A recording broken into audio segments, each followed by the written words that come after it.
Cool. So yeah, here we are for another episode, talking to Leon Dawson, Physique Warehouse Gym, out in the old Surrey sticks, somewhere we are.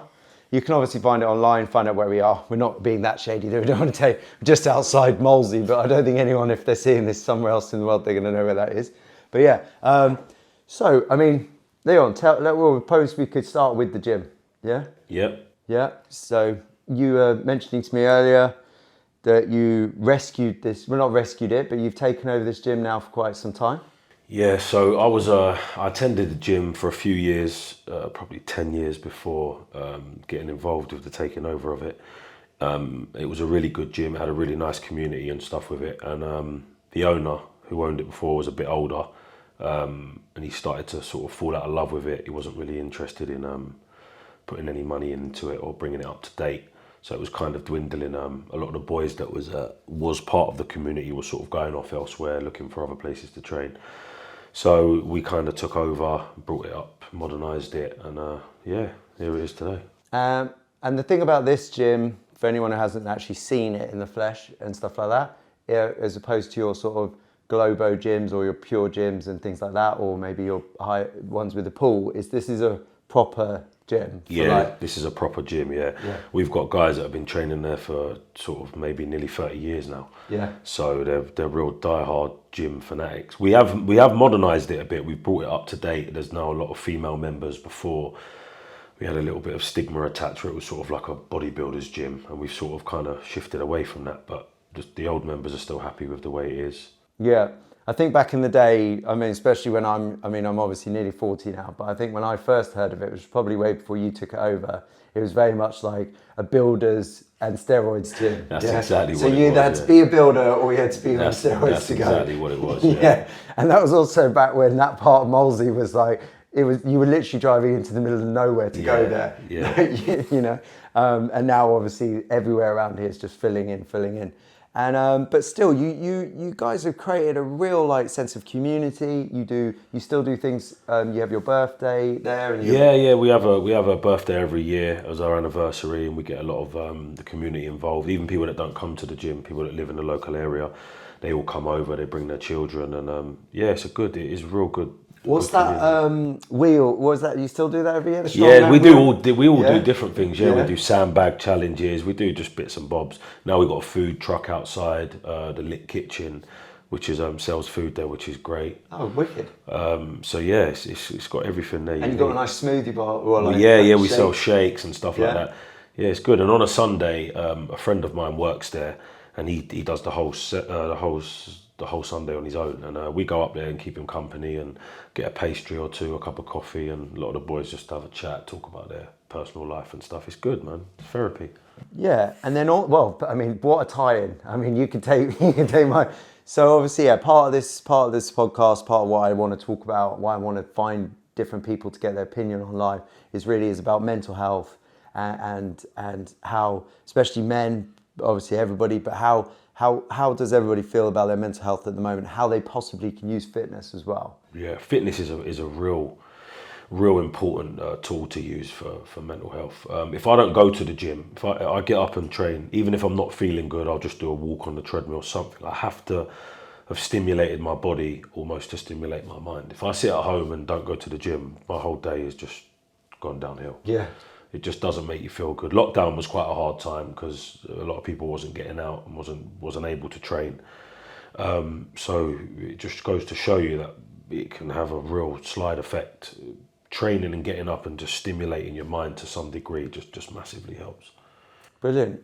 And that's and tying into that as well is like, so you perhaps I didn't prep you for this one, but obviously it's nice to do these things just fresh. It's like, is there times where you've ever had to proper lean into a bit of fitness? Yeah. Absolutely. No one's immune to mental health challenges, and training constantly and continuously over the years, it has helped me. But there's been times when I've fell off the training and I haven't really felt like going, and it just spirals and gets worse and worse and worse. And the minute you do manage to get to the gym, like I said, it's a community, our place.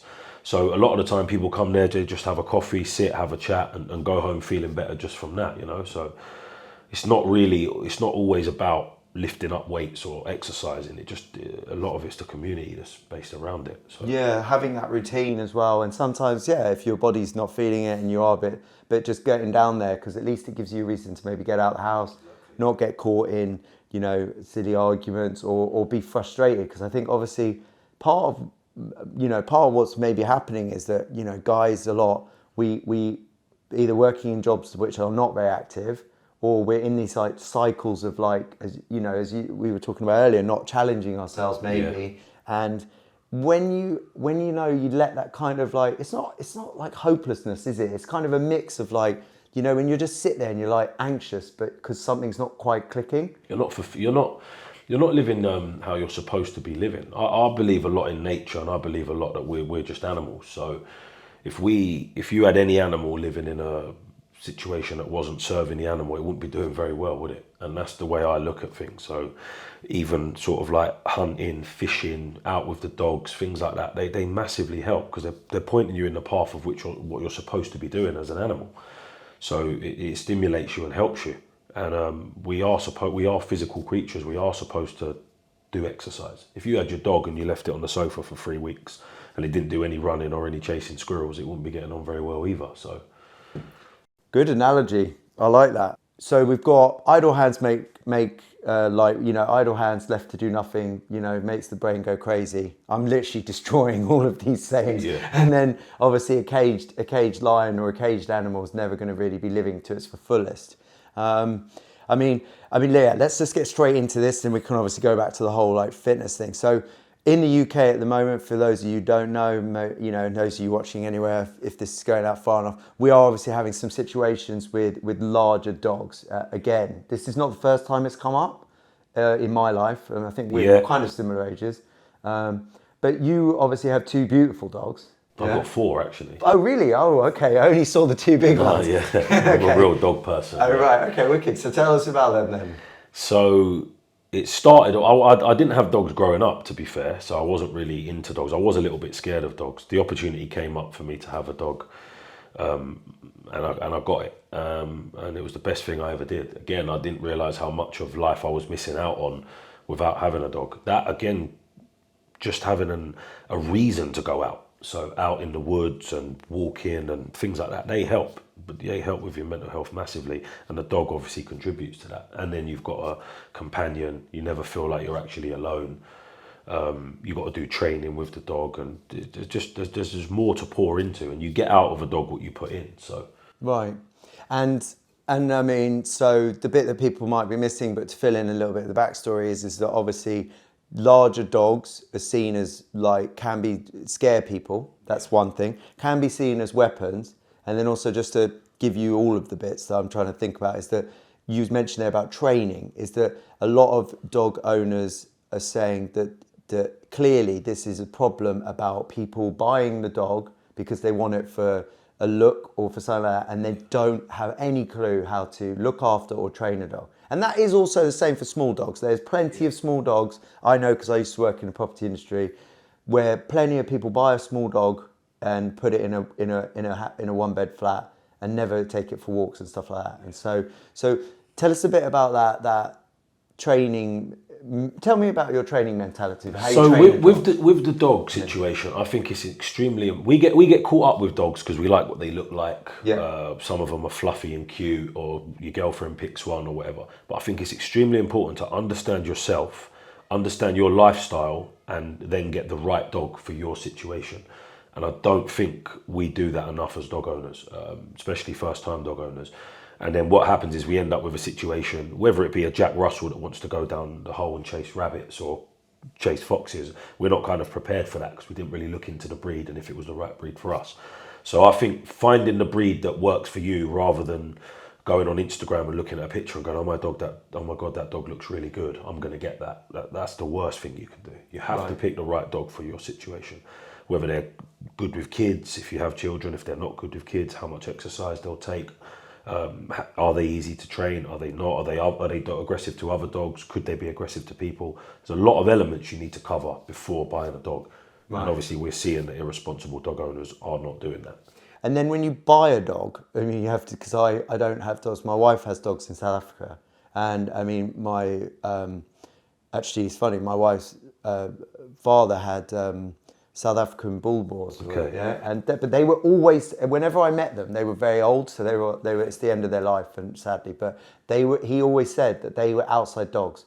They were never even allowed in the house. That's the way he trained them, and he had them trained from a very. They were very friendly, but they always slept outside. I mean, obviously, South Africa's not -2 like here, yeah, but again, you were talking. So then, like, let's say I go buy a dog, right?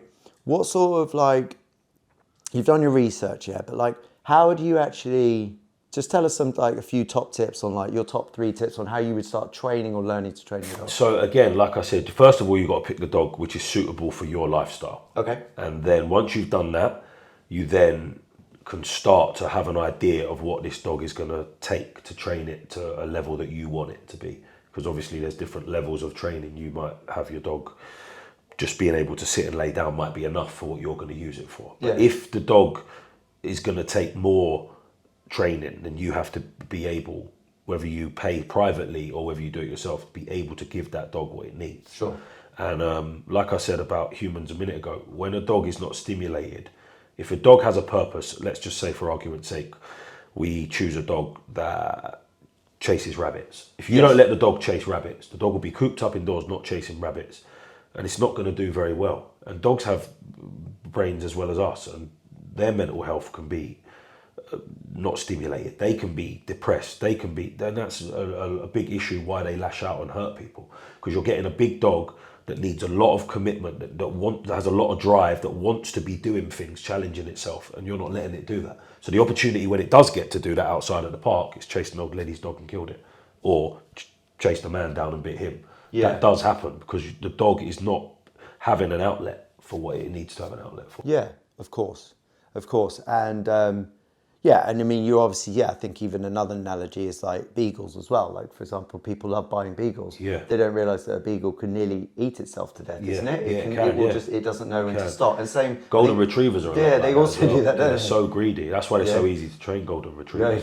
You can just bribe them with food. They're like, hi, are we doing something today? And I think we have a misconception of cruelty to dogs. Okay. Because you've got a lot of people, especially in this country, that are dog orientated, and they think if you leave a dog outside or you're firm with your dog, that this is some sort of abuse. But not feeding it cakes and leaving it sitting at home on a sofa to get diabetes is not cruel. One is not cruel and one is. Having the firm hand with a dog and letting it live outside is not cruel. That's how a dog will get on better. That's its natural environment. Dogs are not made to sit at home watching Coronation Street on the television and eating cake. That is crueler than that. And we have a misconception of that. So what people don't do, and we're not allowed to do, is let your dog live in its natural environment. So a lot of the sort of stigma attached to being firm with your dog lets these dogs get out of control. Okay, and look, I'm obviously not expecting you to be a politician or fix the world, but like, what's your 2 cents on a solution that we've got rather than Rishi Sunak just blanketly banning a dog?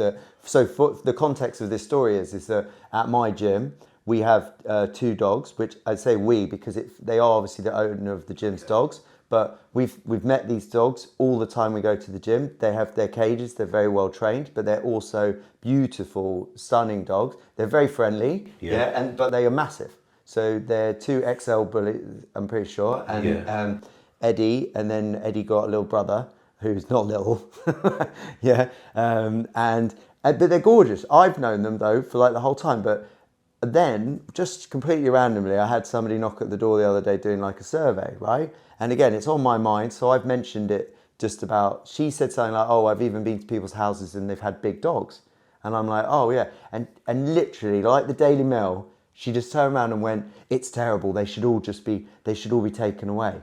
And I went, "Lady, you've never even met a dog, and you're that demographic that is." So yeah. Sorry, my question was, what would be your 2 cents to try and figure this out? Are we going?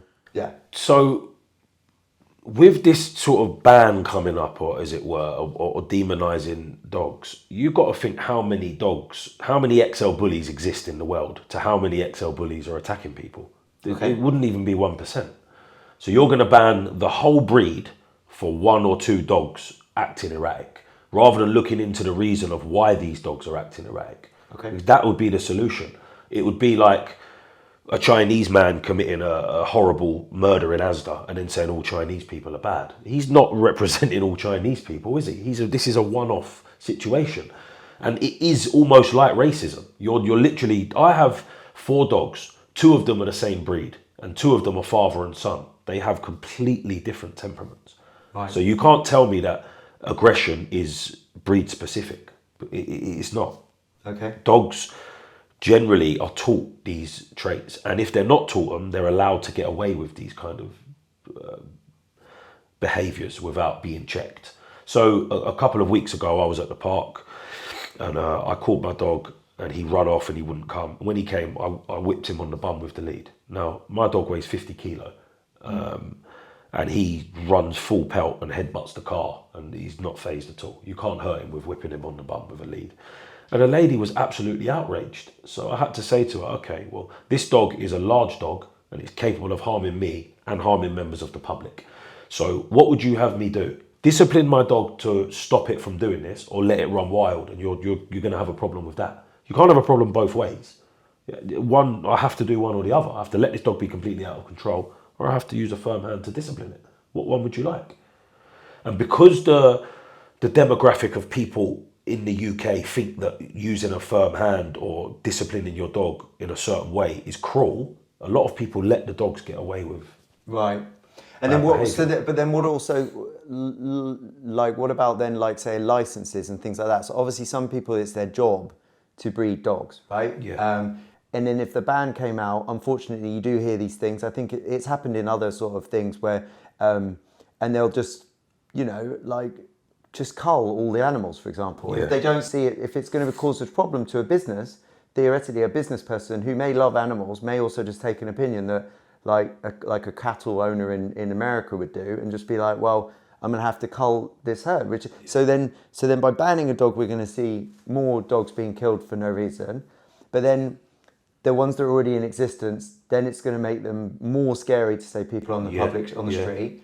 And then equally, like, is it really going to, then also with things like drugs and with things you're told not to do, what if it then also then still just creates an underground thing as well? That probably is what will happen. Right. That's probably what will happen. But again, it's big dogs get a lot of stick.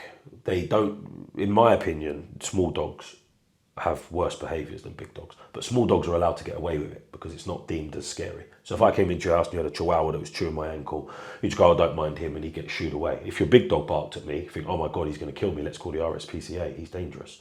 Yeah. They're both showing the same amount of aggression. And that's the same as a lot of men get scrutiny for that. If you're walking down the road with your daughter and you shout at her and tell her to not cross the road, people think, oh my God, he's screaming at his daughter. If her mum shouts at her, it doesn't seem to be so bad. Funny, I had an analogy with, it's like a bar fight, that if you ever get in a bar fight, who's the first guy you go for? Well, you're going to go for the biggest guy because you want to take him down first. Yeah. And then he's like, I'm not even with them. I'm not even involved. Yeah, I'm just being attacked because I'm big. But that happens though. That happens. Yeah, I know, yeah. And that's what's happening with these dogs. We're looking at dogs as if they're scary. My dogs will lay on the sofa and let you rub their belly. They couldn't be any friendlier, any happier. I trust my dogs around children, around people they don't know. They're absolutely fine.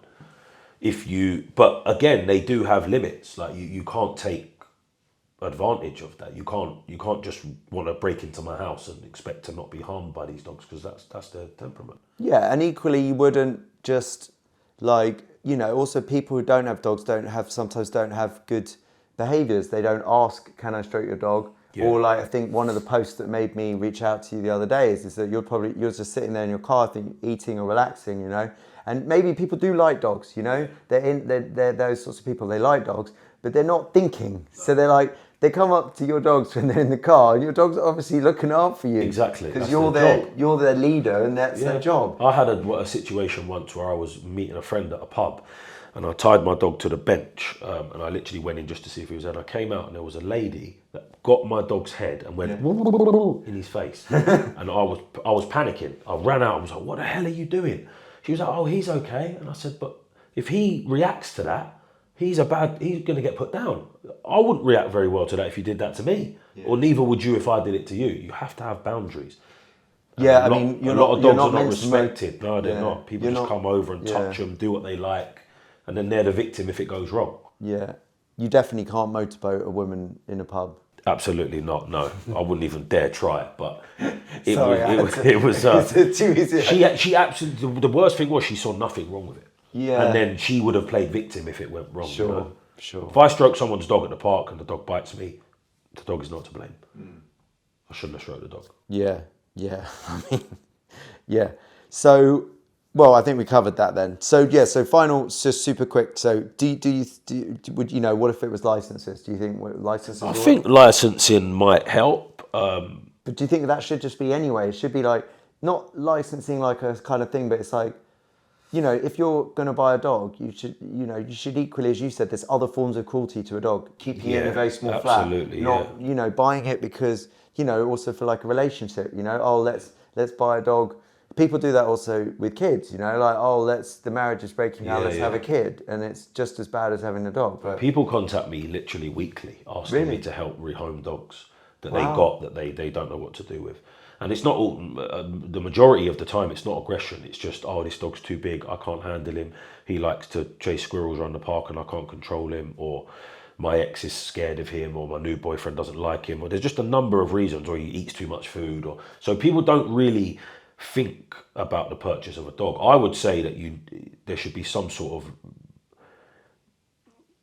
hoops to go through before being able to purchase a dog. Yeah. I mean, Batsy Dog's Home and Batsy Cat's Home do make you go through hoops to adopt. But the funny thing is that if you're that type of person that's going to go there to adopt, you're already in that 4% that's not going to cause any trouble. But so the Batsy Dog's Home will make you go through some sort of procedure, but yet you ring up someone on the internet and you can just go and buy it tomorrow, and they don't care who you are, what you're doing, what your house is like, how many other dogs you got, whether you're going to feed it, nothing. So okay. Well, look, I mean, I don't have any charities yet. Do you have a dog charity? You said no, but no, I don't really. No, I don't have. But I'm sure if we do want to find one, I'll try and insert one here, or we'll make a clip of this later. I mean, if you are really trying to rehouse dogs, that's an amazing thing for you to do. Yeah. So we covered dogs, we covered the gym mostly, bit of mental health, but obviously I'm not sure if it was linked to your mental health, but also your passion and your wanting to get out there and hunt a bit, and well, not hunt, but also just get out there and be an adventurer. Yeah. During the initial Ukraine-Russia conflict, you decided to do what exactly did you do? So what happened was, this is not the first time I've tried to do something like this. When I was a kid, I tried to join the army. I was a bit of a troublemaker when I was a kid, so I had a drugs conviction which wouldn't allow me to join the army, so I just gave that up. Then Syria was having a conflict. I tried to go over there and get involved in that, which was very hard politically, being as there was some terrorist organisations linked to that, so I decided to just leave that alone, through fears that my passport might be taken and I might be sent off to live somewhere else, so I thought no chance. So then when this opportunity came up, I also tried to join the French Foreign Legion as well, and thought better of that when I got there. But so this opportunity came up, which obviously was not that far away, and I thought, I can go there, I can help, I can get involved, I can you can do something. Live out my childhood dreams as an action man, basically. Right. A lot of it was to do with helping other people. I do a lot of charity work. I do a lot of help. I think you reached out to quite a few people. You filled up a truck or? Yeah, we filled up a van. We drove over there. We done helped some refugees. We gave out a lot of the aid. We had medical aid and food and clothing and stuff like that. We gave out a lot of that to. There was schools and sort of bases set up for the women and children that were suffering over there. It was very cold there as well, so we had some blankets and hot water bottles and things like that just to help. So we done all that, and then we went over to the Ukraine from Poland with the van, helped bring some refugees back to the border. But there was a lot of political things involved that I didn't really anticipate at the beginning. I just thought I could go over there. He was going to give me an AK-47 and let me go crazy, but that wasn't the case. No. Okay.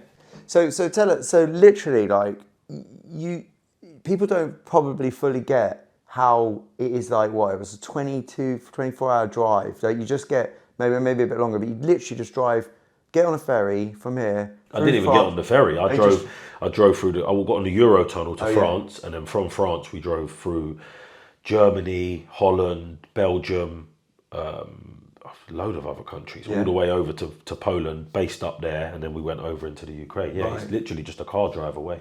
And when you, maybe just give me a bit of an understanding in those listening, it's like, when you got to those, like, checkpoint Charlie, the actual border, so they must have, like, this was 2 weeks ago, would have been like, for our analogy, like Walton Bridge. Yeah, literally, yeah. And now what was it actually, is there literally just like 2 Jeeps there with a couple of guys, and they're like, why you want to go? Yeah, so the checkpoints were set up at the border, and at each border there was a refugee camp. So we was at the border already daily, just helping out, doing things, giving clothes, helping out with cooking, picking up things, lifting stuff, all kinds of manual work we were doing. So we were getting to meet the refugees on a day to day, and it was crazy. You're just standing there and refugees are just walking through. And you don't really understand. They're going from one country to another. So it'd be like me and you walking through that door and ending up in Spain. Yeah. With no money, we don't speak the language, we've got no idea what we're doing. Wow. And that's just how it was, and it was the biggest eye-opener in the world. It was a really like gut-wrenching thing. You're seeing children come through, women are carrying their child with just a small backpack of their belongings, and like they're just left to get on with it. Man. It was absolutely crazy, yeah. So yeah, the way it was when I was on my way over there, when I was driving, the video of me going to the embassy went viral. So a lot of people were reaching out to me, a lot of well-wishers, a lot of people. And a guy rung me on Facebook to tell me a situation of what he went through, where he signed up to the Foreign Legion, because that's what you have to do. You can't go somewhere and just be handed a gun and go crazy. You have to join the Foreign Legion, which is a part of their army, which allows you to be part of it. And he said that they took his money, his phone, his passport, and basically treated him terribly. He said they gave him guns that didn't even work. They're literally sending you to the front line just to be cannon fodder. He rung me and said, I'm advising you not to go there. You can go there, do what you want, but just don't join the Foreign Legion, because once you join, they're not letting you go. The only reason he managed to get out is because there was only 2 guards at the time, and there was 15 of them. And one of the guys he was with was someone that used to be in the British Army, looked through the contracts and was like, absolutely no way, boys, come on, let's go. So lucky he had someone to help him out, and he was just advising me against it. That's why when I got there, I decided to do the charitable thing and go into the Ukraine, but on my own, not with the Foreign Legion. Because they were saying that once you sign up, you can't leave.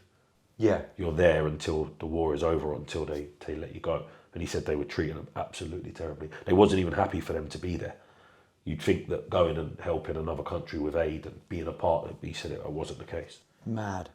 And what, so were you like camping out, or, I mean, sorry, so I think really my question is meant to be more like, at what point did you start to see like what we would classify as like civilization, or like, like money and like everything? Just, was there literally just like 1 minute you're driving down the road, as you say, and it's like normal high street, phone shops, whatever. And then the next second it's like money becomes irrelevant. There was just crowds everywhere going crazy. All the train stations were shut down. There was just sort of panic. It was crazy. It was just like ghost towns. The thing is, with the way it was working, is Russia were taking over bits and pieces. So there was roadblocks, so you couldn't get to where the actual bombing and tanks and that were, obviously. They were keeping you away from that. Blocked with what? Blocked with bollards, blocked with trucks, concrete. Tanks, concrete. Yeah, just you couldn't go down there. All road stops, people standing there asking you what you wanted to go there for. What are you here for? In Russian? No, they were Ukrainian. They're Ukrainian. They were Ukrainian, stopping you from going there. So obviously we still got into Ukraine. We still helped other people, but we didn't get directly into the war zone because we wasn't part of the war. So yeah. And where were you staying? Like, just help? We were just staying everywhere. We slept in the back of the van a few times. We just got local hotels that was where we could, bed and breakfast, anything. So wow. Yeah, it was crazy. It was a crazy experience. And it really had, like, for your, now to loop this back to mental health, like, really did it, you said it was eye-opening. I mean, it's just like, I mean, I don't think even we can get into a slice of what it must have been like to see these things, but like, how did that sort of, is there any key takeaways on like how you now like, deal with the day to day or something? You just gotta understand that life is short. You're not here for a long time. These people were living their life, like you said, working in a phone shop 2 weeks ago, and now they're fleeing the country because they're being bombed. It's crazy. Anything can happen at any time. So you just got to understand that you're only here for a short period of time. You just got to have the best experience you can while you're here, and that's it. And I take that day to day. I don't really dwell on like, what am I going to do in the future? How am I going to do this? What business am I going to start? I just try to just live my life as best I can that treats me happy, makes me happy. And I love my dogs. I love hunting.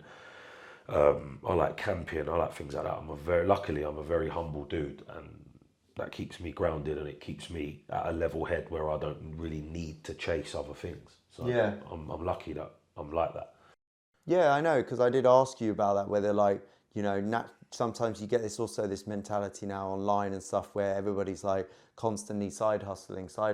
Yeah. And obviously you've built a gym, and it's easy for people to say like, you could be like, oh, he's obviously some entrepreneur and he's probably got another thing or another thing. Not even. It just, opportunity came up. I got involved. I did buy a tattoo shop. I bought 50% of a tattoo shop, and that didn't really go well, so I opted out of that and got involved. I like to be involved in things that pour into my cup rather than take out. And the chasing of money and the constant wanting of money, it takes more from you than it ever gives you. And I realised that a few years back. I did used to be money orientated. I did used to be interested in hustling and chasing the next thing, and it doesn't really fulfill you. It doesn't. You have to find your purpose. You have to find what makes you tick, what makes you happy, and sometimes that's very humble things. That's as much as breeding dogs, looking after dogs, being a parent, being a mum. There's lots of things that can fulfill you, but the chase of money and the wanting of more followers on Instagram and to be popular and be current isn't the way forward. I don't believe. Yeah, no, I mean, yeah, exactly. That's why I was in the middle of doing these like marketing things and like, oh yeah, I want to be a online coach, because I saw that like, oh, you could work in Bali and sit on the beach and stuff like that. And then I was like, this is all just, it felt like a multi-level marketing scheme, you know? And then I was like, the one good thing I got out of it was somebody said to me like, do a podcast because it helps create content. But actually doing the podcast now, I've just been like, shit, like I really like this. Yeah. I get to talk to people, and all I really hope is that like, I know what it was like. So for me was that I had undiagnosed ADHD. I'd always been in and out of trouble when I was younger. Didn't really latch into uni and work and things like that, the normal route that I should have taken, or whatever I should have taken. But during lockdown, it really hit. Like there were days where like it was weird, and then I just started drinking way too much, And I think that my kind of goal at the moment is just that if we were talking about earlier, if you're feeling a bit lost, or if a dad or a mum or whatever is like, feels like there's something not quite right, and then they can watch something like this, and even if they get 2 minutes out of it or 5 minutes out of it. Absolutely. We just have to find, we're all looking for our tribe in this world. We're all looking for people that are similar to us, that we can resonate with, that like the same things as us. And sometimes we don't look hard enough. Sometimes we end up in a relationship with a man, with a woman, or a man the other way around, and they're not fulfilling you. They're taking more from you than they're giving you. This also is a massive trigger for men's mental health. Sometimes men end up in a situation where they're now with a woman and they've got 2 children, and maybe that's not what they wanted their life to be, and now they're living someone else's life. They're the passenger in someone else's ride, and that doesn't help either. You have to find what's important to you, what you enjoy, what stimulates you, and then you got to go after that. Sometimes, some people it might be money, that might work for some people. Some people it might be a family, but others it won't. And what you got to do is you got to find out what is unique to you. And I think with the Instagram and the social media and stuff these days, is we're always looking at other people's lives. Oh, I might try that, but that might be not for you. Do you understand? You have to find exactly what it is that is good for you. Like the next step for me is I'm about to buy a van conversion, and I've just bought a little holiday home over in Bulgaria. It was cheap as chips. It's run down. I'm going to go over there and do some work to it and stuff. And the reason I chose Bulgaria is because it's cold, it's snowy. I like that idea of being like cabined in, and they got lots of hunting there. So I'm going to go there, do some hunting. That fulfills me. Right. So whereas that might not fulfill you, so you might need a beach house in Bali, but you have to find out what it is that you want and that you need. And I don't think we kind of find that out until it's too late.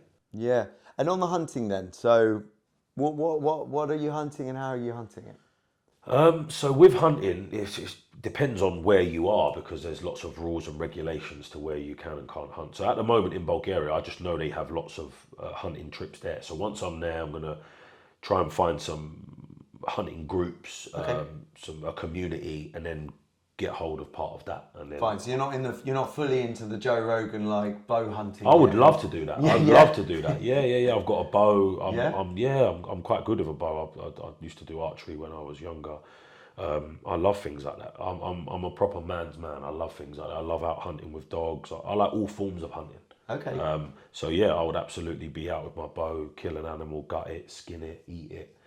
Absolutely. Living off the land and being like a mountain man, as it were, is massively stimulating to me. Yeah. And that's been hard coming from where I come from. I come from southwest London. I've lived on a council estate my whole life. This is not easily obtainable. No, and obviously, you know, there is some sort of, if you were to say that, say, oh yeah, I want to go hunting, maybe your dad or family would just say like, yeah, why don't you just go to work? Like, there ain't no time for this sort of madness. And then, I mean, the main also bit there is that you said is about finding a tribe, challenging yourself a little bit, pushing into maybe a few different spots, like trying something, like if it's, please do obviously get down to Physique Warehouse if you're in the local area. I definitely think it's an amazing, I was so warmly welcomed. I popped in 5 minutes one time, literally guys gave me a tour, gave me a shake. It was great. And I know a few good guys that train there as well. It's very family sort of community based. So it's like you're being invited into a family. You can come and ask to change the music. You can ask to have the aircon on. It's not like you're joining a pure gym where you have no relationship with the people that work there. You can come to the guy behind the counter and say, "Can you give me a spot, mate?" So it's very much like a friendly atmosphere, and that's what people come down for. There's even signs in the Pure Gym in Addleston, the new one that just opened. Like, it's a massive one. Yeah. And they've put signs up saying you can't make noise now. Like you can make as much noise in a Physique Warehouse as you want. Yeah. That was like another gym down in New Malden. Not a Pure Gym. I can't remember what the name was. Yeah, that was it. Yeah. They were moaning at guys for deadlifting too heavy and dropping the weights on the floor. Yeah, I'm sorry. Yeah, we didn't even get to mention that. So obviously, one thing about Physique Warehouse, which is really fantastic, is the way you bring in multiple weightlifting cultures together. So you do have your classic. I'm going to butcher the phrase now, but IBBF, or you have your proper shredding down bodybuilders and some really good ladies coming out of your gym as well. Some really great coaches. But you do also have a massive strongman and a massive powerlifting. We do, and we even have on a Sunday we have a boxing class there. Oh, you've converted? Yeah, we've converted the rap room to boxing. Yeah. I'm very passionate about boxing. I've loved boxing my whole life. I box. I just done a session a minute ago. Oh, really? Where? At the gym. The guy comes and does pads with me. Nice. Yeah. Okay, yeah. A guy called Kane Newcomb. He's got his own following. He's got his own sort of. I've got a friend who's actually going to start a boxing podcast. So maybe that's good. Yeah, so I've somehow managed to have 3 boxes on already, and I've done about 0 boxing in my life. So like I said, on a Sunday we have an open session. So I run a class, another guy runs a class. We do some pads, we do some bag work, a little bit of sparring. Everyone's welcome. It's free. Just come down and. Right, that's what you keep saying about Sunday. Sunday is a drop-in day. Yeah, right. Sunday is a drop-in day. You have to sort of pay for a day pass to come to the gym, but other than that, it's free. You come, you have a chat, you sit there, you can have some coffee with us, you can come and do some boxing, do some sparring, even watch, do some pads, just come down and just be part of it. Love it. That's what it is. So, if we wrap up now, but really if you were trying to talk to maybe, I'm going to put you a bit on the spot here. If you were going to talk to your 20-year-old self, when you were a bit lost, or if it was around that age, what are some of the the dad. Are you a dad as well? No. But like, what are that's kind of like man mentality? This like that you would speak back to them or speak to anyone right now who's stuck on the sofa. So I wish I had an older person to give me some guidance when I was 20. Just find yourself. Just look for yourself first of all, and find yourself. Find what you're interested in. Find what you're passionate about, and just go for that. It doesn't have to be money orientated. Obviously, we live in a society where you got to make money, so you got to make sure you got some money. You look smart enough. Your hygiene's taken care of, and just find your passion. Find what makes you tick, and get into healthy relationships, whether it be with a woman or whether it be even a friend group. Just make sure that they're pouring more in your cup than they're taking away from. So if you're hanging around with a group of guys and they're getting on it every weekend and partying and doing drugs and stuff, and that ain't for you, it's okay to say that's not for me. I'm going to go elsewhere. Peer pressure is a massive thing with young men, sure, even with young women. You just have to find what it is that is for you, because at the end of the day, you're born on your own and you die on your own. So the friends I had when I was 20, most of them I don't speak to now. So why we would do things to impress them or go with the crowd, you end up evidently moving away from anyway. So you're better off moving away from it earlier rather than later. Amazing. And then, I mean, that is just amazing. That's a brilliant finish, mate.